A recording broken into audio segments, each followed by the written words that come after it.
साथियों नमस्कार। इस समय उत्तर प्रदेश की राजधानी लखनऊ में दरोगा भर्ती के नौजवानों का एक समूह लगातार उत्तर प्रदेश की राजधानी लखनऊ में बीते 21 अप्रैल से अपनी मांग को लेकर प्रदर्शन कर रहा है। मांग क्या है? पिछले 5 वर्ष में यानी योगी आदित्यनाथ जी की सरकार के पहले कार्यकाल में ये वही नौजवान थे जो अपनी मांग को लेकर प्रदर्शन कर रहे थे कि मुख्यमंत्री योगी आदित्यनाथ जी, हम लोग ओवर एज हो रहे हैं और 2016 से लेकर अभी तक कोई दरोगा की भर्ती नहीं आई। दरोगा की भर्ती आती कब है? जब सरकार का कार्यकाल खत्म होने को था। 9,534 पदों के लिए दरोगा की भर्ती निकाली जाती है। 14 से 15 लाख नौजवान इस भर्ती में आवेदन करता है। हजारों करोड़ रुपए सरकार के खाते में जाते हैं। लेकिन आप सोचिए कि आज उत्तर प्रदेश के नौजवानों के साथ ये सरकार तो रिपीट हो गई, लेकिन उनका भविष्य, उनका जो जीवन है उसमें कोई सुधार नहीं। उनका जो संघर्ष है वो निरंतर अभी भी जारी है। मतलब कि पहले आप परीक्षा फॉर्म भरिए, आप परीक्षा दीजिए, पेपर लीक होगा, दोबारा आप परीक्षा दीजिए, किसी तरीके से आप पेपर खत्म होगा, उसके बाद आप कोर्ट कचहरी का चक्कर काटिए, फिर जाकर वो लंबे समय तक चलेगा, फिर कहीं आपको जाकर नियुक्तियां मिलती हैं। लेकिन इसमें क्या हुआ? 9,534 पदों की इस भर्ती में उस कंपनी को टेंडर दिया गया एग्जाम कराने के लिए जो हिंदुस्तान में लगभग 6 राज्यों में आज भी बैन है। क्या ऐसी मजबूरी थी सरकार की?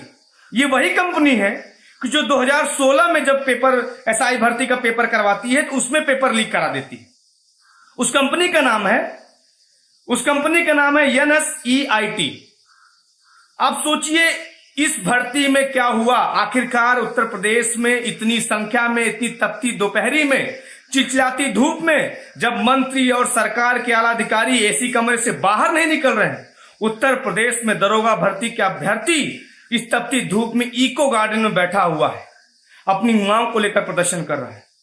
मामला यह है कि ठीक 1 महीने पहले, इस भर्ती के एग्जाम के ठीक 1 महीने पहले उत्तर प्रदेश में पीटी का एग्जाम होता है, यानी प्रारंभिक अर्हता परीक्षा का एग्जाम होता है।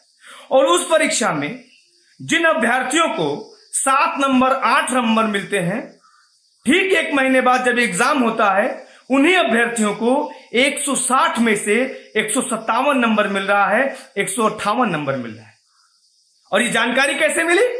जानकारी तब मिलती है कि जब अभी नौजवानों का, अभ्यर्थियों का डॉक्यूमेंट वेरिफिकेशन हो रहा था, तब उसमें पता चलता है कि तमाम ऐसे नौजवान थे, तमाम ऐसे लोग थे जिन्होंने इस कंपनी के कर्मचारियों से सेटिंग करके उनको रुपया खिलाकर किसी तरीके से एग्जाम पेपर आउट कराया है।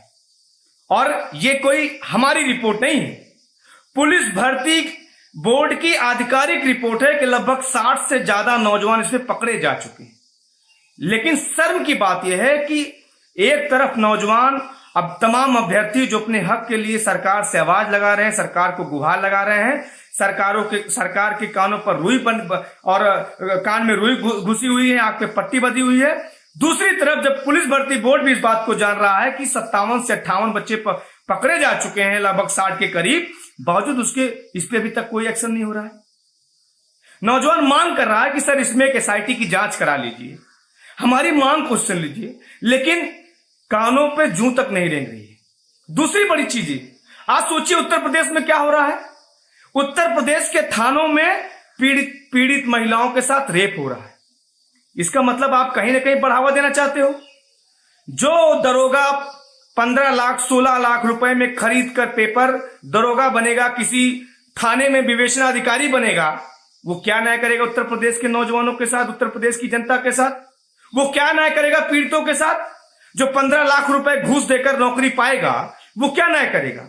आज ये जो अभ्यर्थी अपनी मांग को लेकर प्रदर्शन कर रहे हैं, उनकी पीड़ा जायज है, लेकिन मैं सरकार से अपील करना चाहता हूं कि आपने उनके भविष्य के साथ जो खिलवाड़ किया, आप जो उनको एक तरीके से उनके जीवन को अंधकार में ढकेलने को तैयार हो गए हैं, आपसे निवेदन करता हूं, ये नौजवान आपको दोबारा सत्ता में बैठाए हैं, इनके साथ इस तरीके से भद्दा मजाक करने का काम बंद करिए। उत्तर प्रदेश का नौजवान अगर परीक्षा में फेल हो जाता है तो उसको उतनी तकलीफ नहीं होती। वो सोचता है कि हो सकता है मेरी तैयारी कमजोर रही हो, लेकिन इस तरीके से जब वो सालों साल बाद जो भर्ती आई, 5 साल के इंतजार के बाद जो भर्ती आई, जो अपने आयु सीमा को लेकर भी कोर्ट तक जाके लड़ाई लड़ी उसने। जब ये भर्ती आती है, पेपर देता है, मेहनत करता है और उसको पता चलता है कि पेपर लीक हो गया, पेपर बिक गया, बहुत तोड़ता है, क्योंकि ये नौजवान आम घरों के बच्चे, गांव गरीब किसान मजदूर के बच्चे, इनके माँ बाप अपना पेट काट काट कर इनको इलाहाबाद, लखनऊ, मेरठ, दिल्ली में पढ़ाते हैं। ये सुबह 5 से लेकर देर रात तक तैयारी करते हैं, दौड़ करते हैं, पढ़ाई करते हैं। उनके जीवन के साथ आप इस तरीके से भद्दा मजाक करने का काम बंद करिए। मैं सरकार के आला अधिकारियों से, मुख्यमंत्री योगी आदित्यनाथ जी से कहना चाहता हूं कि 2024 का भी चुनाव है, ये मत सोचिए कि नौजवानों को सामने आपने चुनाव के पहले भर्ती निकाल दी तो इन्होंने आपको सरकार आपकी बना दी। ये जो आगे आने वाला चुनाव है, उस चुनाव में भी अपनी इस तरीके से जो तकलीफ है उसका बदला लेने का काम करेंगे। इसलिए एसआई भर्ती के अभ्यर्थियों के समर्थन में आम आदमी पार्टी के माननीय राज्यसभा के सांसद संजय सिंह जी ने पिछले 5 साल तक लगातार सदन के अंदर भी आवाज उठाई कि एसआई की भर्ती आखिरकार क्यों नहीं निकल रही है।